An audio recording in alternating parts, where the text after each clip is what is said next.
C'est la correction du document 2.6, donc je vais commencer les premiers numéros. Il y en a qui ont trouvé ça dur.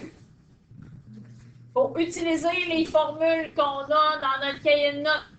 Donc, calcule l'air.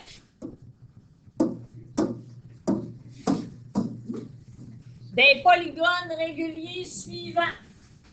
La mesure que tu vois en plein milieu, c'est parce que le triangle à l'intérieur, il n'est pas complété. Le triangle à l'intérieur, c'est qu'on sait que tous les polygones réguliers, à partir du centre, on est capable de former des triangles qui sont tous congrus. Donc, on a notre base, qui est le côté, qui s'appelle C. On a la hauteur qui maintenant s'appelle apothéose. Donc, le 4,33, c'est l'apothéose. Maintenant, on écrit notre formule. On veut l'air égal à N fois C fois A divisé en 2. Le nombre de côtés, le N, c'est le nombre de côtés. Vous êtes sûrement capable de le calculer. Donc, 1, 2, 3, 4, 5, 6 fois le côté. Le côté, c'est comme la base, fois 4,33. L'erreur que je vois le plus, c'est que vous oubliez de diviser en 2. Vous pouvez faire ça tout d'un coup. Ça fait 64,95. Vous n'oubliez pas l'unité de mesure. C'est des centimètres carrés. Je m'en vais au numéro B. C'est la même chose. Sauf que j'ai un octogone. Donc, si je calcule l'air, j'écris N fois C fois A divisé en 2. On peut fabriquer son triangle qui part du centre.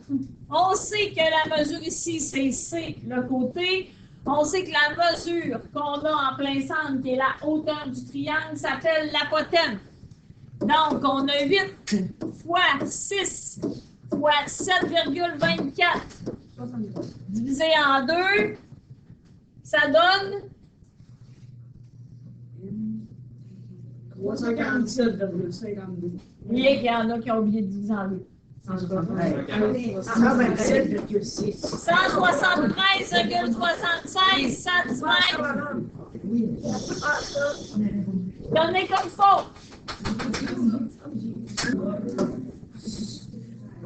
Un octogone régulier est partagé en 8 triangles isocèles. C'est m'appliquer. C'est beau. C'est mon plus beau. Donc, 8 triangles isocèles, ça veut dire que c'est les 8 triangles qui sont conçus à partir du centre allant jusqu'au sommet. Détermine l'aire de cet octogone, sachant que l'aire d'un de ces triangles est de 68,4 cm². Donc, si un triangle, c'est ça, qu'est-ce qu'il pourrait s'en faire? Ouais, 8. Pas 8. Donc, je veux l'aire de l'octogone, je fais l'aire du triangle, fois 8, donc 68,4 fois 8, ça vous donne 547,2 cm².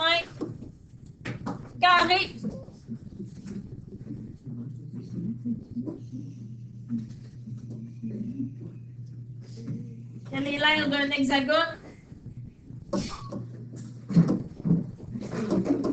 Ayant un périmètre de 42,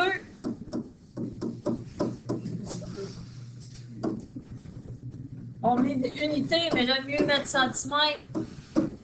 Si vous préférez, une apothéose mesurant 6,06 cm. Donc, je veux trouver l'aire. Avant de trouver l'aire, il faut que vous sachiez ce que vous avez besoin.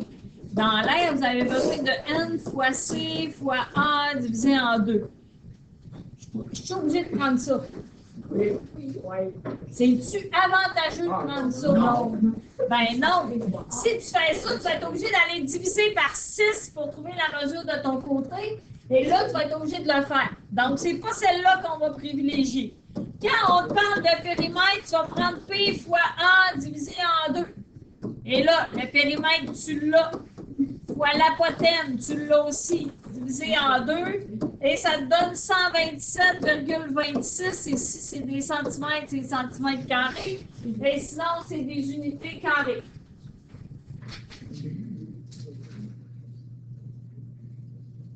Je vous donne les réponses des 4 autres. Je vais les corriger au prochain cours. Donc, le numéro 4, vous pouvez vous vérifier, c'est 492,4 cm². Le numéro 5, l'apothène est égale à 2,75 cm.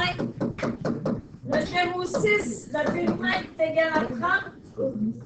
Et le numéro 7, n est égal à 8 côtés.